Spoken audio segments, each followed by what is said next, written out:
اعوذ باللہ من الشیطان الرجیم بسم اللہ الرحمن الرحیم واتل علیہم نبأ ابنی آدم بالحق اذ قربا قربانا فتقبل من احدهما ولم يتقبل من الآخر قال لأقتلنك قال انما يتقبل الله من المتقین لئن بسطت الی یدک لتقتلنی ما انا بباسط یدی الیک لیقتلک انی اخاف اللہ رب العالمین انی اريد ان تبوء باسمي واسمك فتكون من اصحاب النار وذلك جزاء الظالمين فطوعت له نفسه قتل اخيه فقتله فاصبح من الخاسرين فبعث الله غرابا يبحث في الارض ليريه كيف يواري سوءة اخيه قال يا ويلتى اعجزت ان اكون مثل هذا الغراب فاواري سوءة اخي فاصبح من النادمين۔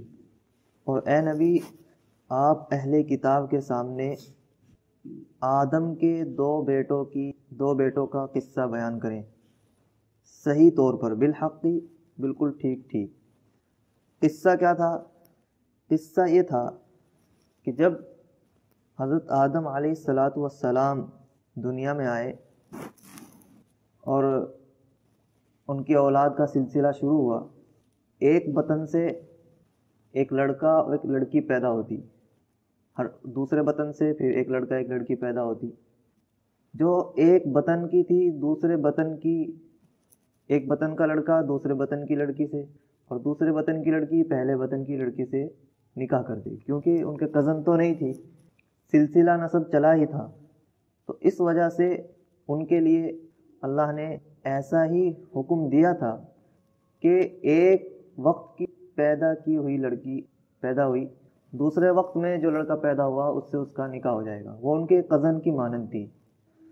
حقیقت میں تو کزن بھی دیکھا جائے تو وہ نانی دونوں کی ایک ہی ہوتی ہے، تو شریعت نے جب اجازت دی ہے تو پھر اجازت ہے۔ شریعت اگر اجازت نہ دیتا اور شریعت اس طرح کی اجازت دیتا جس طرح کی حضرت آدم علیہ السلام کے سلسلے میں تھی تو پھر شریعت کا قانون ہوتا، لیکن اس صورت میں جب سلسلہ نسب شروع ہوا تھا تب دوسرے کہاں سے آتے، اس وجہ سے انہوں نے اجازت دی تھی۔ تو ایک بطن سے پیدا ہوئے حضرت حابیل اور دوسرے بطن سے پیدا ہوا قابیل۔ یہ حابیل اور قابیل کا واقعہ ہے۔ حابیل کے ساتھ میں جو لڑکی پیدا ہوئی تھی وہ کچھ خوبصورت زیادہ نہیں تھی، اور قابیل کے ساتھ جو لڑکی پیدا ہوئی تھی وہ انتہائی خوبصورت تھی۔ لیکن قانون تو یہ تھا کہ ایک بطن سے پیدا ہوئی دوسرے بطن کے ساتھ شادی ہوگی۔ قابیل نے اس قانون کے خلاف کہ جو میرے ساتھ پیدا ہوئی ہے میں تو اسی سے نکاح کروں گا، حضرت آدم علیہ السلام نے کہا کہ بھائی یہ قانون کے خلاف ہے، اسے سمجھایا، وہ لڑنے کے لیے تیار ہو گیا۔ حضرت آدم نے کہا کہ اچھا ایک کام کرو، انہیں یقین تھا کہ یہ ناحق پر ہے اور اس کا صدقہ قبول تو ہونے کا ہی نہیں۔ انہیں حکم دیا کہ ایک کام کرو، تم دونوں صدقہ نکالو، جس کا صدقہ قبول ہو جائے اسی کی بات مانی جائے گی۔ تو حابیل نے مینڈھا اپنی جانب سے پیش کیا اور قابیل کاشتکار تھا، اس نے گیہوں غلہ وغیرہ پیش کیا۔ تو آسمان سے آگ آئی اور حابیل کے جو مینڈھا تھا اسے کھا گئی، اور قابیل کا جو غلہ تھا وہ صحیح سالم رہا۔ اور آگ کا کھانا یہ قبولیت کی علامت تھی کہ جس کا صدقہ آگ کھا جائے وہ سمجھو اس کی قربانی قبول ہے۔ جب یہ قصہ پیش آیا اور قابیل کا صدقہ قبول نہ ہوا تو وہ اور زیادہ گھمنڈ میں آ گیا، بالکل شیطان کی طرح۔ یہ تو کیا کہتا کہ میری وجہ سے، میرے گناہ کی وجہ سے ایسا ہوا ہے، بلکہ وہ اپنے بھائی پر ٹوٹ پڑا کہ تیری وجہ سے میں یہاں بھی بدنام ہوا ہوں، مجھے یہاں بھی بدنام کر دیا۔ اس نے اپنے بھائی کو کہا کہ اب میں تجھے قتل کروں گا، میں تجھے نہیں چھوڑوں گا۔ حابیل نے کہا کہ بھائی صدقہ قبول ہونا یہ اس شخص کی جانب سے ہوتا ہے جو متقی ہوتا ہے، صدقہ قبول نہیں ہوا تو یہ تقوی کی کمی کی بات ہے۔ جب تقوی کے ساتھ صدقہ دیا جاتا تو وہ قبول ہوتا۔ حابیل نے اس کو سمجھایا اور اسے کہا کہ اگر تو مجھے قتل بھی کر دے تو میں تیرے خلاف ہاتھ نہیں اٹھاؤں گا، میں اپنا دفاع نہیں کروں گا۔ ہو سکتا ہے کہ اس وقت حابیل کو یہ مسئلہ معلوم نہ ہو کہ دفاع میں ہاتھ اٹھا سکتے ہیں، یا ہو سکتا ہے کہ اس وقت تک شریعت میں یہ حکم نہ آیا ہو، اور کچھ بھی ہو سکتا ہے۔ یہ ہو سکتا ہے کہ حابیل نے یہ موٹیویٹ کیا ہو اسے کہ دیکھو جیسے دو بھائی لڑتے ہیں، اس نے کہا کہ بھائی تو نے تو مجھے گالی دی لیکن میں نہیں گالی دے سکتا، اس کا مطلب یہ ہوتا ہے کہ بہت بری بات ہے، تجھے بھی نہیں دینی چاہیے، یعنی سمجھانا۔ تو حابیل نے اس کو کہا کہ بھائی، جب قابیل کو یہ معلوم ہو گیا کہ حابیل تو دفاع بھی نہیں کرے گا، اب وہ زیادہ جری ہو گیا اور اس نے اپنے بھائی کا قتل کر دیا۔ قتل کرنے کے بعد اب اس کا دماغ، عقل خبط ہو گئی، اس کا دماغ چلنا بند ہو گیا۔ اب سوچ رہا ہے کہ اس کا کیا کروں، حضرت آدم کو خبر نہ ہو جائے، دوسرے لوگوں کو خبر نہ ہو جائے، جو دوسرے بھائی تھے۔ ایک کوا آیا، اس نے ایک دوسرا مرا ہوا کوا اس کے ساتھ تھا، اس نے پنجے سے زمین میں کھودی اور اس دوسرے کوے کو اس میں اندر رکھا اور پنجے سے زمین بند کر دی۔ تو تب اس نے کہا کہ افسوس ہے میری ذات پر کہ میں اتنا بھی نہ کر سکا، میری عقل اس کام پر بھی نہ لگی۔ یہ واقعہ تھا۔ حدیث میں آتا ہے کہ حضرت حابیل کے قتل کرنے والا یعنی قابیل، قیامت تک جتنے قتل ہوں گے ہو بہو اس کا گناہ اس کے سر جائے گا، کیونکہ وہ ایک گناہ کی ایجاد کرنے والا ہے۔ گناہ کا ایجاد کرنا، کسی نے اگر مثلا شروع میں ایک آدمی نے اگر ڈھولک بنایا، اس کو دیکھا دیکھی پھر دوسروں نے بنایا، تو دوسرے کو نے جتنا گناہ کمایا اس کے مثل اس کو بھی جائے گا جس نے اس کام کی ایجاد کی ہے، اس گناہ کی جس نے ایجاد کی ہے۔ قابیل نے قتل کرنے کی ایجاد کی ہے تو قیامت تک کے ہونے والے تمام قتل، ان کا گناہ بھی قابیل کو جائے گا۔ یہ واقعہ تھا۔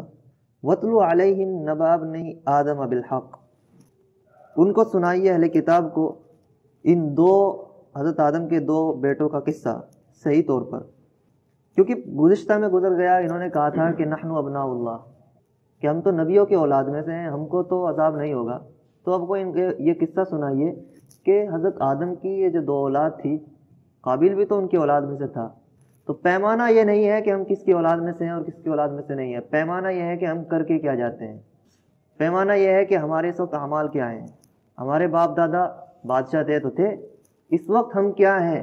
ہمارے باپ دادا سردار تھے، ایمان والے تھے تو تھے، اس وقت ہمارے اندر ایمان ہے یا نہیں ہے، پیمانہ یہ ہے۔ تو اگر انہوں نے یہ کہا تھا کہ ہم نبیوں کی اولاد میں سے ہیں اور ہم دنیا میں فساد مچاتے پھریں اور ہم دنیا میں قتل و غارت کرتے پھریں، ہمارا اللہ کچھ نہیں بگاڑے گا کیونکہ ہم نبیوں کی اولاد میں سے ہیں، ہم اللہ کے چہیتے ہیں، تو پھر ان کا یہ کہنا، ان کو یہ قصہ سنائیے اور بتائیے کہ وہ بھی تو حقیقت میں آدم کی اولاد میں سے تھے، نبی کی اولاد میں سے تھے، پھر ان کو اللہ نے عذاب کیوں دیا اور دنیا میں آنے والے تمام قتل کا گناہ ان کے سر کیوں رکھا گیا۔ یہ قصہ ان کو سنائیے۔ اذ قربا قربانا فتقبل من احدہما، جب انہوں نے پیش کی قربانی۔ قربانی کا مطلب ہوتا ہے، یعنی ایک نے تو غلہ پیش کیا تھا، قربانی کا مطلب جانور نہیں ہوتا، قربانی کا مطلب ہوتا ہے کسی شے کے ذریعے سے قرب حاصل کرنا، قریب ہونا، اور انسان قربانی کر کر جانور حلال کر کے اللہ سے قریب ہونا چاہتا ہے، اس وجہ سے اس کو کہا جاتا ہے قربانی۔ جب انہوں نے قربانی پیش کی یعنی صدقہ نکالا تو ان میں سے ایک کا قبول کر لیا گیا اور دوسرے کا قبول نہیں کیا گیا۔ جس کا قبول نہیں کیا گیا اس نے کہا کہ میں تجھے قتل کروں گا۔ پہلے نے کہا کہ اللہ قبول کرتے ہیں صدقے کو متقین کی جانب سے، تقوی والے ہوتے ہیں ان کا صدقہ اللہ قبول کرتے ہیں۔ مطلب یہ ہے کہ جس وقت وہ صدقہ کر رہا ہے اس وقت اس کی نیت اگر تقوی کی ہے، اللہ کی رضا حاصل کرنے کی ہے، تب مطلب اس کا یہ نہیں ہے کہ اگر کوئی فاجر ہے تو اس کا سارے صدقے ضائع جا رہے ہیں، یعنی جس وقت جو چیز وہ صدقہ کر رہا ہے اس کی نیت اس میں اللہ کی رضا ہونی چاہیے۔ مال حلال ہو، مال حلال تو بنیادی شرطوں میں سے ہے، نیت کی شرط یہ ہے کہ اس وقت بھی اس کی نیت اخلاص کی ہی ہونی چاہیے۔ تو اللہ تبارک و تعالیٰ قبول کرتے ہیں تقوی والوں کا صدقہ۔ اگر تو نے میری جانب ہاتھ بڑھایا تو میں تیری جانب ہاتھ نہیں بڑھاؤں گا کہ تجھے قتل کر دوں، اور میں تو ڈرتا ہوں اللہ رب العالمین سے، اور میں تو یہ چاہتا ہوں کہ تو میرا بھی گناہ اٹھائے اور اپنا بھی گناہ اٹھائے، تو ہو جائے گا دوزخ والوں میں سے، یعنی اس میں میرا ہی فائدہ ہے، میں شہید ہو جاؤں گا اور قیامت کے روز جب اللہ رب العالمین مظلوموں کو بدلہ دلائیں گے تو میرا گناہ بھی تیرے سر جائے گا، تو میرا تو اور فائدہ ہے۔ وذالک جزاء الظالمین، اور یہ بدلہ ہے ظالمین کا۔ پھر اس کے نفس نے اس کو ابھارا اپنے بھائی کے قتل کرنے پر، تو اس نے اس کو قتل کر دیا اور وہ ہو گیا خسارہ اٹھانے والوں میں سے۔ علماء نے لکھا ہے تفسیری میں کہ اس کے بعد اس کی عقل کام کرنا بند کر دی اور وہ مخبوط ہو گیا اور چند دن زندہ رہا، اس کے بعد مر گیا۔ دنیا میں تو اس کا یہ حال ہوا، اور آخرت کی سزا ملی گئی کہ قیامت تک کے آنے والے تمام قتل ہو بہو اس کا گناہ اس کے سر بھی جائے گا، تو خسارہ اٹھانے والے میں سے ہوا، پھر دنیا بھی اور پھر آخرہ بھی۔ فبعث اللہ غرابا، پھر اللہ تبارک و تعالیٰ نے ایک کوا بھیجا جو زمین کھود رہا تھا تاکہ وہ چھپا دے اپنے بھائی کے، لیریہ کیف یواری سوءۃ اخیہ، تاکہ وہ دکھلائے اس قاتل کو کہ وہ کیسے اپنے بھائی کے جسم کو چھپائے۔ اس کوے نے وہ ایکٹنگ کر کے دکھائی، اس کی سمجھ میں آ گیا تو اس نے وہ چھپا دیا۔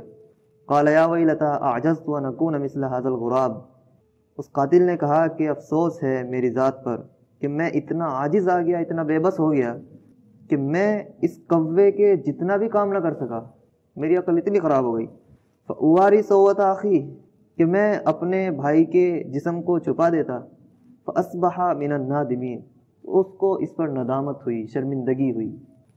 من اجل ذلک، اس وجہ سے، اس قصے کی وجہ سے، یعنی اتنا زبردست یہ واقعہ تھا اور دنیا میں قتل کرنے کی ایک ابتدا تھی۔ پھر ہم نے لکھ دیا بنی اسرائیل پر کہ جو بھی شخص قتل کرے گا کسی کو بغیر کسی وجہ کے ناحق قتل کرے گا تو گویا کہ اس نے، یا زمین میں فساد مچائے گا تو گویا کہ اس نے تمام انسانیت کا قتل کیا، اور جس نے بچائی ایک جان فکأنما احیا الناس جميعا، تو گویا کہ اس نے تمام انسانیت کی جان بچائی۔ اس وجہ سے اللہ نے ایک انسان کو بغیر وجہ کے ناحق قتل کرنے پر یہ حکم لگایا کہ گویا کہ اس نے پوری انسانیت کا قتل کیا۔ ایک انسانیت کا قتل کرنا پوری انسانیت کے قتل کرنے کے برابر ہے، اور ایک شخص کی جان بچانا گویا کہ اس نے پوری انسانیت کی جان بچائی ہے۔ اور ان کے پاس ہمارے رسول آئے ہیں بینات لے کر، ثم ان کثیرا منہم بعد ذلک فی الارض لمسرفون، اس کے باوجود بھی ان میں سے بہت سے لوگ اس کے بعد زمین میں فساد مچاتے ہیں۔